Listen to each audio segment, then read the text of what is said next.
Assalamualaikum warahmatullahi wabarakatuh.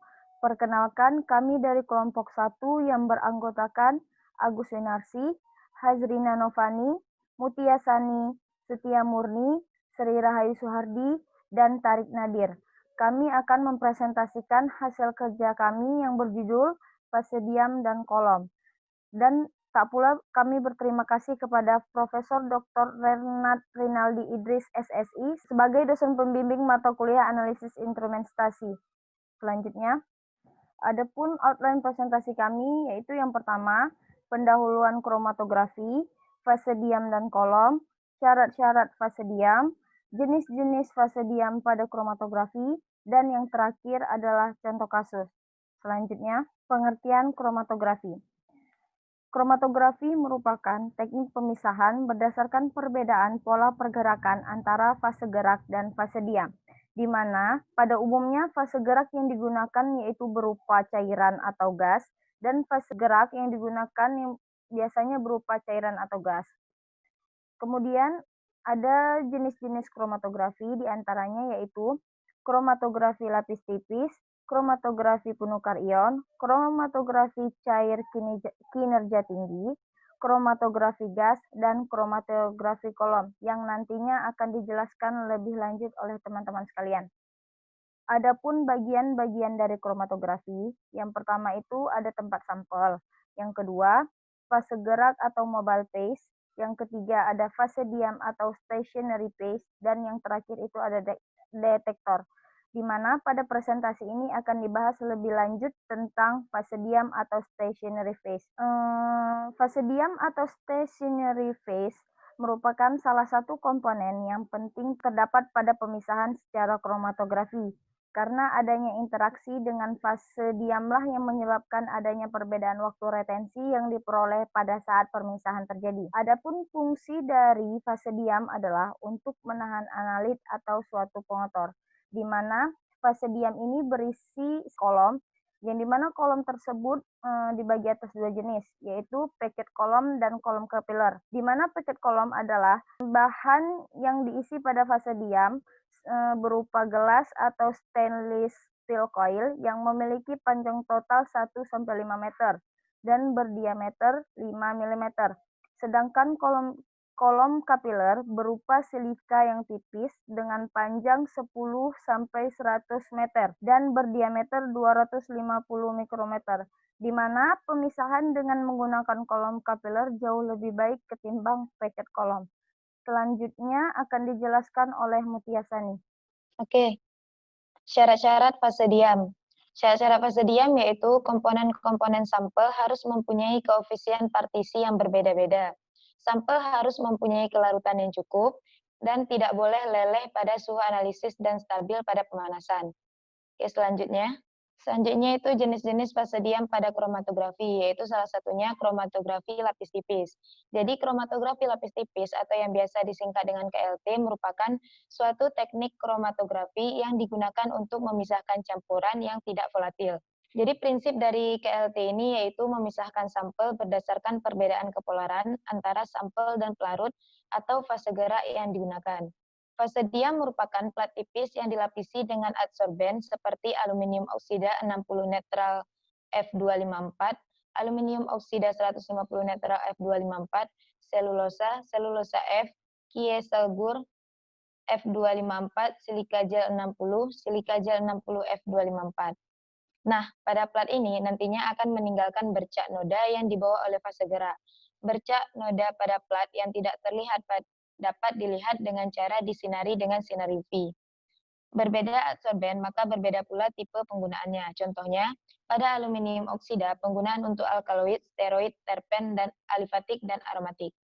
Sedangkan untuk pemilihan pelarut atau sering disebut dengan eluen, itu didasarkan pada perbedaan polaritas senyawa, dan biasanya merupakan campuran beberapa cairan yang berbeda polaritasnya, sehingga senyawa dalam bentuk noda akan tertinggal pada plat dan memiliki jarak. Jarak yang dihasilkan disebabkan oleh perbedaan kepolaran pada senyawa dalam sampel. Semakin dekat kepolaran antara sampel dengan eluen, maka semakin terbawa sampel oleh fase geraknya. Jarak yang dihasilkan dapat menentukan nilai dari faktor retensinya, yaitu dengan membandingkan jarak yang ditempuh noda dengan jarak tempuh pelarut. Semakin besar jarak antara noda dengan pelarut, maka semakin besar pula nilai RF-nya. Nilai RF ini ditentukan untuk melihat perbedaan komposisi senyawa pada sampel. Nilai RF KLT yang bagus yaitu antara 0,2 sampai 0,8. Jika nilai RF terlalu tinggi, maka kepolaran pelarut harus dikurangi atau sebaliknya. Oke, selanjutnya. Oke, kelebihan kromatografi lapis tipis. Nah, kelebihan dari kromatografi lapis tipis ini yaitu hanya membutuhkan sedikit pelarut, biaya yang dibutuhkan terjangkau, dan preparasi sampel yang mudah. Kelebihan lainnya itu dibandingkan dengan kromatografi kertas yaitu dapat memisahkan senyawa hidrofobik berupa lipid dan hidrokarbon. Sedangkan pada kromatografi kertas itu tidak bisa untuk memisahkan senyawa tersebut. Sedangkan untuk kekurangan kromatografi lapis tipis, yaitu butuh ketekunan dan kesabaran yang ekstra untuk mendapatkan bercak noda, memerlukan waktu yang cukup lama, dan butuh sistem trial and error untuk menentukan sistem eluen yang cocok. Oke, selanjutnya akan dijelaskan oleh Setia Murni. Pada Setia Murni, dipersilakan. Baik, di sini saya akan menjelaskan tentang jenis-jenis fase diam kromatografi, yaitu kromatografi penukar ion.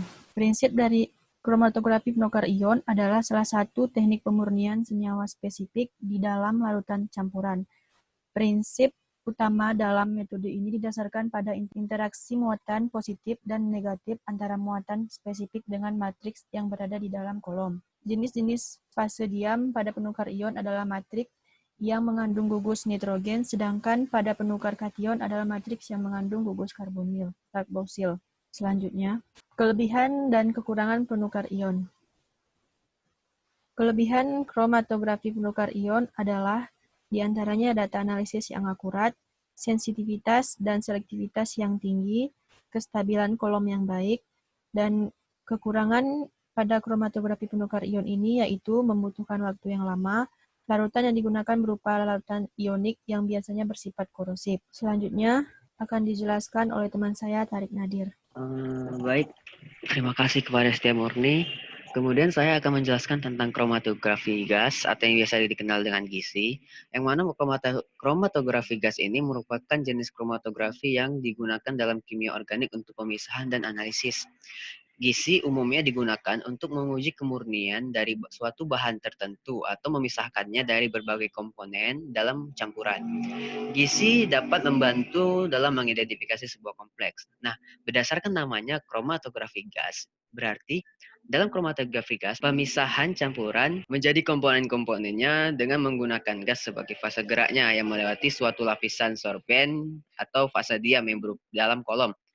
Kemudian, untuk fase geraknya itu sendiri biasanya merupakan gas ataupun zat terlarut terpisah sebagai uap, yang mana biasanya terdiri atas gas-gas inert, baik itu berupa helium, argon, nitrogen, karbon dioksida ataupun hidrogen.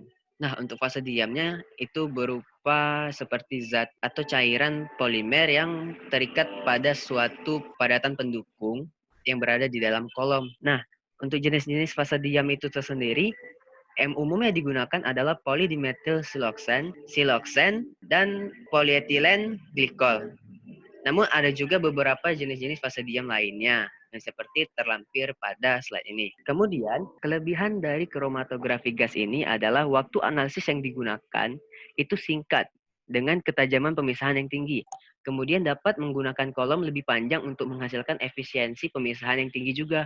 Keseimbangan partisi antara gas dan cairan berlangsung cepat sehingga analisis relatif cepat dan sensitivitasnya tinggi. Kekurangan dari kromatografi gas ini adalah hanya untuk zat yang bersifat volatil dan tidak bisa dilakukan analisis dengan jumlah yang besar. Selanjutnya akan dijelaskan oleh teman saya, Agus Winarsi. Baik, terima kasih. Saya akan membahas mengenai kromatografi kolom. Kromatografi kolom adalah teknik pemisahan dan pemurnian dari suatu campuran, baik itu dalam fase cair maupun padat, untuk menghasilkan senyawa yang diinginkan secara individu. Prinsip dari metode ini yaitu berdasarkan perbedaan interaksi antara fase gerak dan fase diam. Jenis fase diam pada kromatografi kolom adalah serbuk adsorben yang biasanya berupa silika gel dan alumina. Selanjutnya, kelebihan dari kromatografi kolom yaitu dapat digunakan untuk analisis dan aplikasi preparatif, dan dapat menentukan jumlah komponen campuran. Kekurangan dari kromatografi kolom yaitu membutuhkan waktu yang lama dan mempersiapkan kolom harus memiliki kemampuan dan teknik secara manual. Aplikasi dari kromatografi kolom yaitu dapat mengidentifikasi fluida badan dari air liur, kemudian isolasi senyawa aktif dalam bahan alam seperti antibakteri, anti jamur, dan antioksidan, lalu pemisahan molekul-molekul penting seperti asam nukleat, karbohidrat, lemak, dan vitamin, lalu analisis limbah lingkungan. Selanjutnya akan dijelaskan oleh Hazrina Novani. Baik, terima kasih atas kesempatannya. Di sini saya akan menjelaskan kromatografi cair kinerja tinggi. Kromatografi cair kinerja tinggi merupakan perkembangan tingkat tinggi dari kromatografi kolom. Kemudian prinsip yang digunakan yaitu metode ini berdasarkan perbedaan kepolaran yang mana senyawa yang memiliki kepolaran yang paling tinggi akan tertahan pada fase diam. Metode kromatografi cair kinerja tinggi ini dibedakan atas dua jenis, yaitu fase normal dan fase terbalik. Adapun kelebihan dan kekurangan kromatografi cair kinerja tinggi, yang pertama kelebihannya yaitu kecepatan analisis dan kepekaan yang tinggi, dapat dihindari terjadinya dekomposisi, kolom dapat digunakan kembali. Kemudian kekurangannya itu kromatografi cair kinerja tinggi, harganya itu mahal, harus mengetahui kombinasi yang optimum antara pelarut, analit, dan gradien elusinya. Selanjutnya, ini contoh kasus dari jurnal, yaitu pada gambar A, merupakan plat TLC yang disinari oleh sinar UV dengan panjang gelombang 254 nanometer. Pada gambar B, merupakan plat TLC yang disinari sinar UV dengan panjang gelombang 365 nanometer. Kemudian pada gambar C, dipanaskan pada suhu 105 derajat Celcius selama 5 menit dan setelah dipanaskan disemprotkan dengan asam sulfurik 10%. Kemudian pada gambar D, disinari di bawah sinar UV 365 nanometer. Setelah itu disemprotkan dengan reagen dan dipanaskan. Selanjutnya akan dijelaskan oleh Sri Rahayu Suhardi. Baik, terima kasih kepada Hazrina Novani. Di mana elemen yang digunakan yaitu metanol banding diklorometan dan N-heksana. Dari gambar tersebut, pada nomor 1, 2, 3, dan 4 itu merupakan ekstrak N-heksan diklorometan, metanol, dan etanol 80% dari sampel Artocarpus heterophyllus atau nangka. Dan kemudian nomor 5, 6, 7, dan 8 itu merupakan ekstrak dari N-heksan diklorometan, metanol, dan etanol 80% dari sampel Artocarpus altilis. Dan kemudian yang nomor 9, 10, 11, 12 itu merupakan dari ekstrak sampel Artocarpus camansi. Di sini dapat dilihat bahwa pada gambar C, nomor 6, 7, 8, 10, 11, dan 12 itu mengandung senyawa flavonoid yang ditandai dengan bercak noda yang berwarna oranye. Sedangkan pada gambar D, di nomor 2 dan 3 itu mengandung steroid dan terpenoid ditandai dengan warna biru dan ungu. Dan yang terakhir itu terdapat spot atau noda yang berwarna merah di bawah sinar UV 365 nanometer itu merupakan contoh dari klorofil. Selanjutnya, ini merupakan daftar pustaka yang kami ambil untuk sebagai acuan presentasi kami. Di antaranya Rubianto di 2017 yang berjudul Metode Kromatografi dengan penerbit Publis di Yogyakarta, dan yang kedua itu merupakan jurnal dari Asian Pacific of Tropical Biomedicine yang berjudul Antiviral Activity of the Dichloromethan Extract from Artocarpus heterophyllus Leaf Agent Hepatitis C Virus. Terima kasih. Lebih dan kurang kami mohon maaf. Wabillahi taufiq wal hidayah. Wassalamualaikum warahmatullahi wabarakatuh.